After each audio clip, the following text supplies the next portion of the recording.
I want you to look at the beauty exchange store. Now I'm gonna tell you something. I just came back from Africa, and you got these over there too. And guess what? The same people that want us to see ourselves inferior over there, they brought that same culture of destruction to us over here. They want to see us, they want us to see ourselves inferior over here, so we will buy their products. But now I want to show you something. Read this. Wisdom of Solomon, chapter 13, verse 3. With whose beauty, if they being delighted, took them to be gods. Let them know how much better the Lord of them is.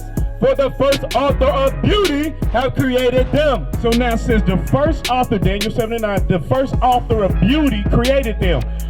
Who would be the first author of beauty? Who would be the one that created all beauty standards? God. So now if God created beauty standards, let's see what God's hair look like. No. And the hair of his head, the hair of his head, like the pure wool. Like what? Like the pure wool. So now they want us to change our beautiful image of woolly hair to that. So listen, we understand that because of the fashions of the world, now our sisters will perm their hair and dye their hair. But the first author of beauty is when we're in our natural state. I want you to take that with you.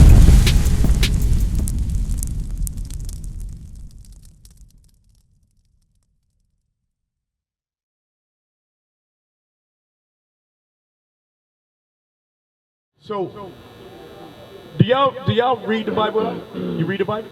Read the Bible? You ever go to church? Sometimes? Okay. What's your understanding of the Bible and the people that it was written to? I'm gonna ask you, my brother. The Bible is written to a specific people. What is your understanding of what's written in the Bible and who it's written to? Okay, who is God's people? What do you mean by us? Whoever believes. Whoever believes. Okay. What do you say? Okay, you say the church. And who's the church? The congregation. Okay, all right. So now, by both of y'all answers, I want to address that first before I read this so that it'll make a little bit more sense. Is that all right? And I'm going to turn it back over to the officer. Because you said those who believe, right? And you said the church. All right. So now, I'm going to show you what it means to actually believe. I want you to give me Sirach 32, 24. I want to show you, because you work a job. Do you believe at the end of the week you're going to get a check? Now, if you didn't go to work, would you get a check? So your belief causes you to do what? Act, right? You're committing an act based on your belief, which is, I'm going to get up and go to work, because at the end of the week, I'm going to get a check. So I can take care of my family, right? Okay, you agree? All right, let's see what belief is. The book of Sirach, or Ecclesiasticus, chapter 32, verse 24. He that believeth in the Lord taketh heed to the commandment. So you said believers, right? So I'm going to read this again. You tell me who the believers would be. Go ahead. He that believeth in the Lord taketh heed to the commandment. So who would the true believers of God be? Those who did what? You want me to? Follow the commandments. Very good. Here's an example. Today is what according to God? Today, okay, on the calendar, today is what? Saturday. And the Bible, according to God, what is today? The Sabbath day. Very good, very good. And he said, give me that in Exodus 20:8 right quick. He said that we would have to remember it and keep it holy. Meaning, if you're keeping it holy, you're not keeping it like the rest of the days of the week. Right. There's something different about the Sabbath day. You follow me? Because the true believers would do what? Follow the commandments. Very good. Exodus chapter 20 and verse 8. Remember the Sabbath day to keep it holy. 6 days shalt thou labor and do all thy work. So now, our people that are in these stores, that we don't own these stores, we agree? So when you see our people in these stores, they're doing one of two things. What are they doing? Working or? Well, working or shopping, right? Guess what? Read that again. Remember the Sabbath day to keep it holy. Because remember, we got to keep the Sabbath day holy. Read. 6 days shalt thou labor and do all thy work. So if you're working on the Sabbath day, are you keeping the commandments? No. But you don't own the stores, and you got to work and take care of yourself and your family, right? All right, give me that in Nehemiah right quick. Let's get to buying and selling. So I said, if our people in these stores that we don't own, they doing one of two things. They're either working or they're buying, right? On the Sabbath day, on the Lord's Sabbath day, right? You got that? Go ahead. Nehemiah chapter 10 and verse 31. Now we're reading out of the prophets that the Lord sent to us to warn us of destruction and to give us the instructions of how to serve him. Read. And if the people of the land bring ware or any victuals. So ware meaning like clothing and items and victuals is food. Go ahead. On the Sabbath day. On what? On the Sabbath day. So I'm going to ask you again, what's today according to God? The Sabbath day. To sell, that we would not buy it of them on the Sabbath. So wait a minute. So there's two things we shouldn't be doing that we read on the Sabbath day. What are those two things? Working. Buying.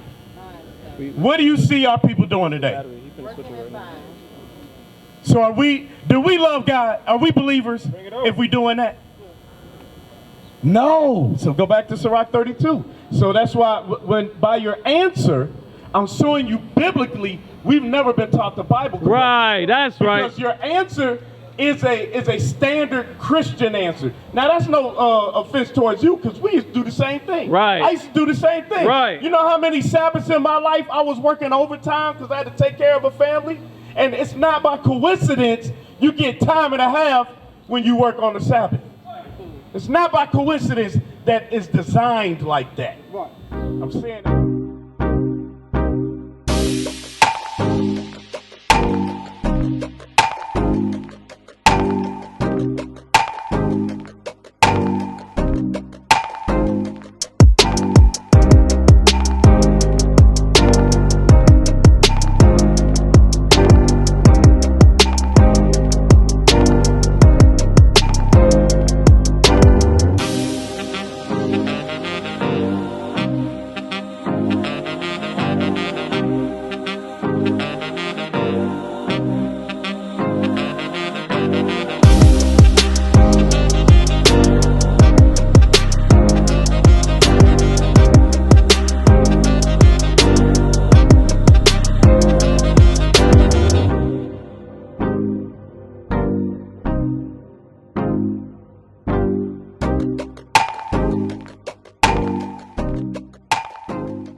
Now, you talked about the church, and I'm going to hand it back over to the officer. You talked about the church. I want to show you who the church really is. Okay? I can still hear. That congregation of people you were talking about, give me that in Acts 7. Bring it out. The book of Acts, chapter 7 and verse 37. Bring it out. This is that Moses, which said unto the children of Israel, a prophet shall the Lord your God raise up unto you of your brethren. So now he's speaking to the children of Israel. So when you see the sign, this is why we bring this out, sister. When you see this sign, these are the names of us once we were conquered. You know we've been conquered, right? Does this feel like the way we living right now, does this feel like the normal state of how we should be living? Or does it feel like it's below how we should be living? Right, exactly. And it happened when they conquered us and they renamed us. This is the names that God gave us. These are the biblical names that he called us. So when he's speaking to the children of Israel, this is the people that he's speaking to. You following me?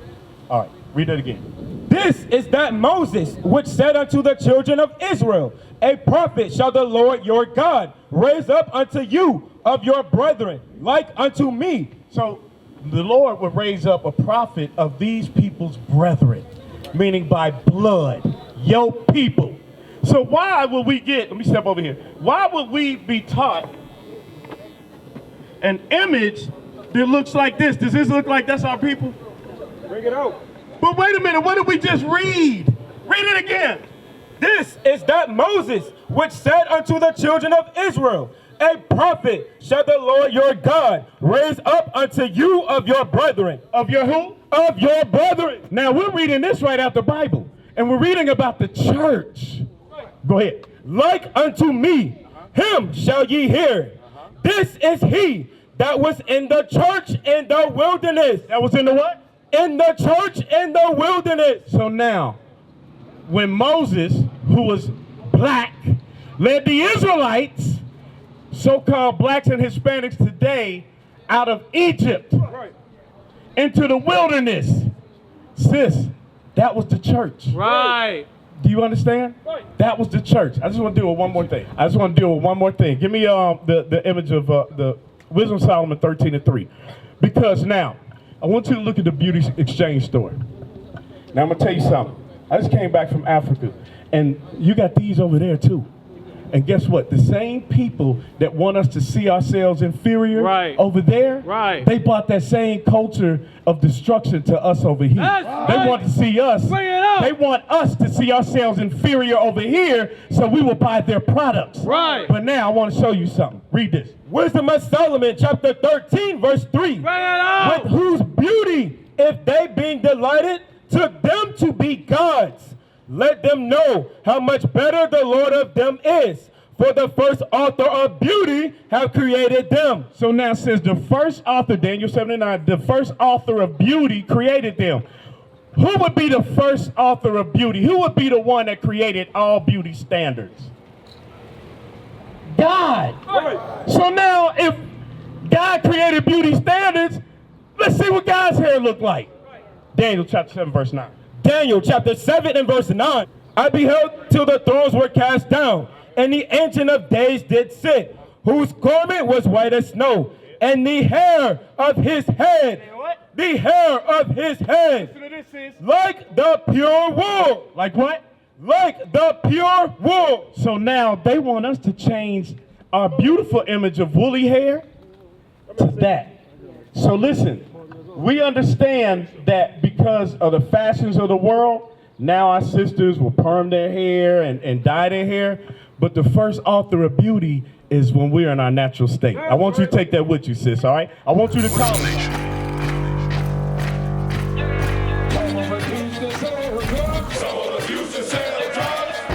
Nation is men leading by example.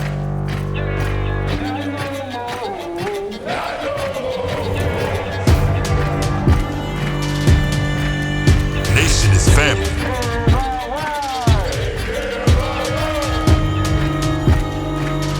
Nation is community. Nation is children with role models.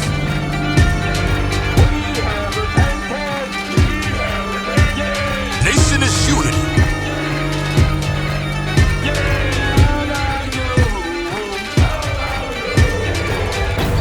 Nation is you. And finally, my brethren, be strong in the Lord.